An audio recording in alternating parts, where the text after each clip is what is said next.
Ako nga pala si Ate Nika, isa sa mga bagong kwentista ng Albay Provincial Library and Information Center. Narito ako ngayon upang magbahagi ng isang kwento na kapupulutan niya ng aral. Pero, bago ako magsimula, alam niyo ba kung ano ang nasa litrato? Tama! Ito ang tinatawag na polar bear na makikita lamang sa malalamig na lugar. Ito! Tama! Ito naman ay tinatawag na oso. Ito naman ay kulay kayamanggi. At dahil dyan, may kinalaman ito sa ating kwento ngayong araw. Handa na ba kayo? Kung oo, makinig at mag-enjoy kayo sa kwentuhan natin. Ang pamagat ng aking kwento ay Bakit Umalis ang Puting Oso? Ito ay kwento ni Elsaid Ibrahim at iginuhit naman ni Husam Al-Tuhami. Hatid sa atin ng Let's Read by the Asia Foundation. Nalalaglag ang niyebe sa aking ulo at mga pisngi. Natatakpan nito ang lahat ng bagay sa paligid. Magiging kasing puti kaya ng paligid ang aking buhay. Ang soro at guwago ay puti. Maging ang hinahabol nilang kuneho ay puti. Puti, puti, puti.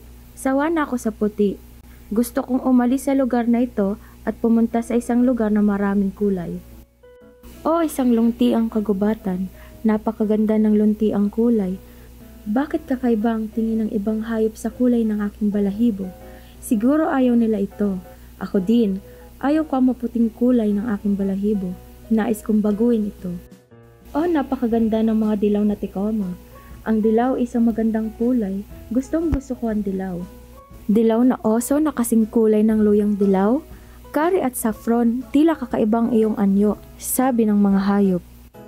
Kahit nakagugulat ang dilaw kong kulay, alam nila na ako pa rin ang puting oso.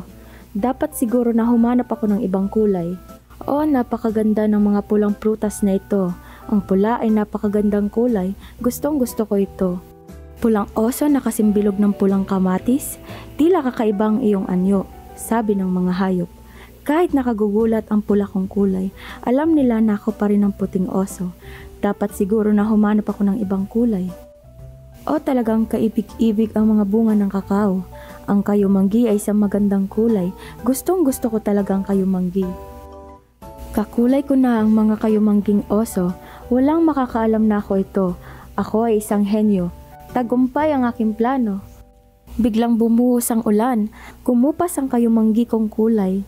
Babalik na lang ako sa aming lugar, kung saan puti lahat. Paano ko kaya maaalis ang aking kulay na puti?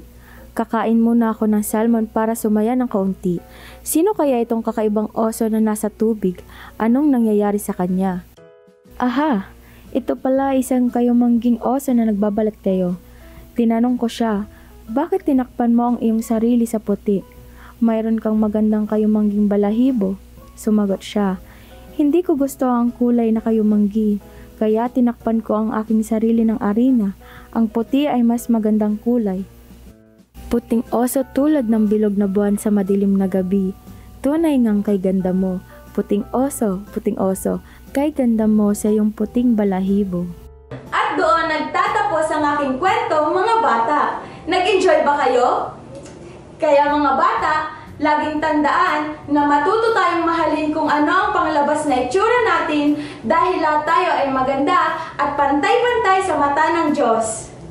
Muli, ako nga pala si Ate Nika na nagsasabing ang mahalin ng sarili ay ang simula ng panghabang buhay na pag-ibig. Mga bata, huwag kalimutan na mag-follow, like, and subscribe sa aming Facebook page at YouTube channel. Hanggang sa susunod na kwento, paalam!